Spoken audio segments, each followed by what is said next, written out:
qu'il y a des choses que vous maîtrisez. Quand est-ce qu'il faut penser à intuber en réanimation? 1. Les arrêts cardiaques. Tout arrêt cardiaque, il faut penser à intuber, comme ça on a l'apport d'oxygène qui est suffisant. 2. Tout patient qui a un Glasgow coma en dessous de 8. C'est-à-dire le trauma crânien, des fois l'épilepsie quand ça ne récupère pas tout de suite, un AVC quand les gens qui sont dépassés. Donc, tout Glasgow en dessous de 8, il faut intuber. Troisième situation, toutes les situations où le patient a de la détresse respiratoire. C'est-à-dire, le patient est hypoxémique, le patient est hypercapnique, le patient a du mal à respirer parce qu'il est fatigué, donc on intube pour l'aider. Un patient qui a beaucoup trop de sécrétions. Ça, c'est les 3 situations où, d'emblée, il faut intuber. Il y a encore 2 situations qui sont discutables, mais je les mets quand même dans les indications. C'est tout patient qui est en choc. Vous vous souvenez, récemment, il y a un patient dont on a parlé qui était sous Noradré. Oui. Je ne connais pas les noms. Quand on n'arrête pas d'augmenter les doses, c'est que le patient est instable. Alors, en attendant de trouver la solution, tu l'intubes. Il est plus confortable, tu amènes de l'oxygène, et le temps de trouver qu'est-ce qui ne va pas. La 5e situation, et ça aussi c'est discutable, si jamais on veut faire une fibroscopie, une coloscopie, une cardioversion, tout ça en fait, tu peux intuber tout comme tu peux ne pas intuber, tu donnes juste un peu de dilation. Il faut toujours ce qu'on appelle un hypnotique, c'est-à-dire propofol, midazolam, kétalar, ça dépend de la marque qu'on a ici. Il faut un curare, esméron, trachium, Nambex. En fait, le problème c'est que je ne sais pas ce qu'on a ici dans la maison. Vous avez tout ça? C'est quoi que vous utilisez comme curare? Vous avez temps? Et un troisième médicament qu'on donne souvent, c'est un analgésique. Sulfentane, Sigolor, la pétidine, la fentanyl, la remifentanil. Voilà. Donc il faut ces 3-là. Un pour l'endormir, l'hypnotique. Un pour qu'il ne bouge plus, le curare. Et un analgésique pour qu'il soit paisible. Mais ce qui est important dans l'anesthésie, c'est qu'il faut connaître les doses. Il y a un anesthésiste titulaire ici ou pas? Oui. C'est en place, il n'est pas là. Nous, les anesthésistes, on a l'habitude, donc on sait. Par exemple, le MIDA, on sait que c'est entre 0,05 et 0,2 mg/kg. Le propofol, c'est 1 à 2 mg/kg. L'idée que nécessairement ça va réussir. Il faut toujours avoir un plan B. Est-ce qu'on a des masques laryngés aussi ici? Non. Donc il faut que quand tu commences, tu n'as plus qu'à demander à l'infirmière et elle te donne. Il ne faut pas que quand je me mets à intuber, on doit encore aller chercher. Le patient va mal, il est monotorisé, on a tout qui est prêt. Les médicaments, le matériel, le tube, la seringue, et on vérifie la machine aussi. Ça ne sert à rien finalement qu'on intube le patient et que la machine ne fonctionne pas. Ça, on ne vient faire, ça revient au même. Autant le laisser mourir. Donc, personne inconsciente, donc on donne les médicaments, les 3 médicaments. Donc, l'hypnotique, le curare, l'analgésique. En général, les deux dans les 2 minutes, tous les médicaments ont agi. Pendant ce cas-là, le patient doit être sous 100% d'oxygène. Donc quand vous le branchez, soit vous mettez, la plupart du temps, soit ils ont des lunettes, soit vous mettez juste un masque avec de l'oxygène. Le plus important quand on intube, c'est pas tellement savoir intuber.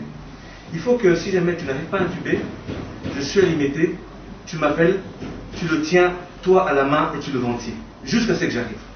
Le plus important, c'est surtout savoir ventiler un patient. La ventilation te permettra de donner au patient de l'oxygène. Alors ça, normalement, le docteur Paulin vous avait montré, je crois, comment il faut ventiler un patient. Oui.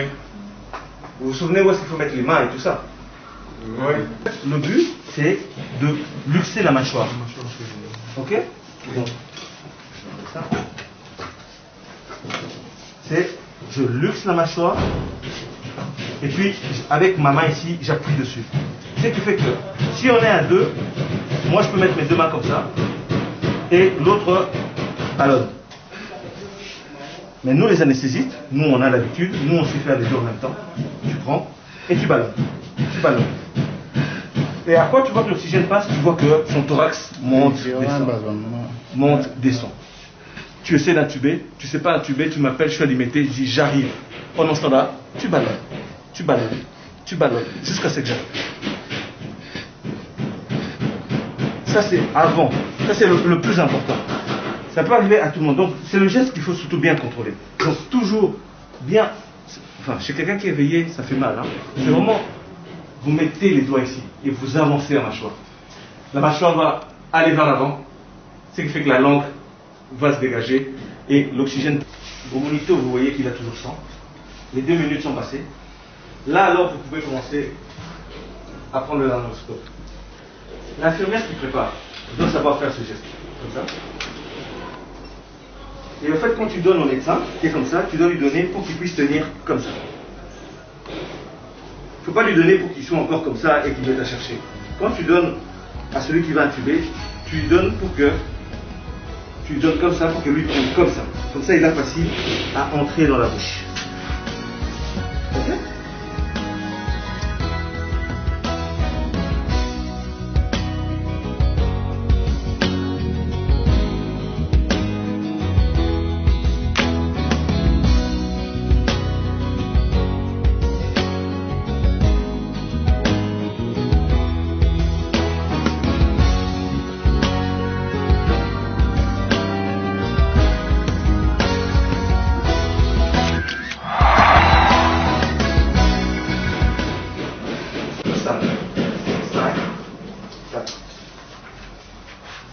Si c'est une petite bouche, celui-là c'est plus pour un enfant. Et les bébés c'est des lames droites. Et je vais vous expliquer pourquoi. Parce que chez les réanimateurs, ce qui compte, c'est pas la sepsie, ce qui compte, c'est les gestes et puis comme ça. Pour intuber, le patient est toujours à plat. On le met à plat. On entre le tube par la gauche, par la droite. Pourquoi par la droite? Comme ça la langue vient de ce côté-ci. Et à fur et à mesure que vous entrez, au fait, ça repousse la langue de ce côté-là. Et donc la langue n'est pas sur le chemin. Ok? Donc, j'entre mon tube, j'entre mon laryngoscope par la droite. Et tu suis la langue. En fait, ici ça paraît dur, mais comme le patient est curarisé, il y aura un relâchement musculaire. Ok? Donc, j'entre. Et tu viens regarder. Comme ça, regarde. Regarde bien par là. Il y a le trou. Et en fait, avec ton tube, tu viens et tu essaies de diriger et d'aller là. À ce niveau, docteur, il faudra peut-être dire à l'intention de l'Assemblée qu'il y a une structure bien anatomique à visualiser. En fait, il y a la luette qu'il faut visualiser. Oui, justement. Et quand je tire vers le mur, la luette dégage. Et tu verras, vous allez voir en fait ce qu'on appelle les arétinoïdes. Ça forme un triangle. Oui. Les arétinoïdes sont là. Et en dessous, c'est le pharynx qui va vers l'œsophage. Ouais. Donc on tombe sur un grand espace, tu vas voir, il y a les arétinoïdes, et puis il y a comme un trou, et c'est dans ce trou-là qu'il faut aller, vers la trachée. Mais ce geste, il faut que tout le monde le maîtrise. Ouais. Venez voir, et puis vous allez tous essayer de me donner cette image-là. J'entre, regarde, voilà. Regarde. Là, tu vois l'épiglotte. Ok. Ok. Oui. Je tire vers l'avant. Oui. Et tu vois en dessous. Ouais. Il y a un peu de trouille. Donc il faut d'abord que tu voies la glotte, et puis tu dégages. Je vais là. Voilà. Et c'est l'espace juste en dessous. Donc il faut que ton tube arrive. Je veux que ton tube arrive là. Là où mon doigt sort. Là. Tu vois? Oui. Oui. Ton tube doit venir là. Ah. Toi, quand tu dégages, c'est le trou ici que tu vas voir. Je l'ai vu, il est là. Et c'est là où tu mets le tube. Oui, c'est moi. Ok. Il est là, dans les trous là. Ah, oui. Voilà, c'est bon, on t'a vu passer. Ok, c'est là. Jusqu'à 20, 21, ça va. Si tu retiens 21 chez tout le monde, et après tu auscultes pour voir si jamais c'est bilatéral ou pas bilatéral. Si tu entends qu'un poumon, c'est que c'est trop loin. Vraiment, c'est parfait. Ok. Allez, tout le monde essaye. Mais bon, allez,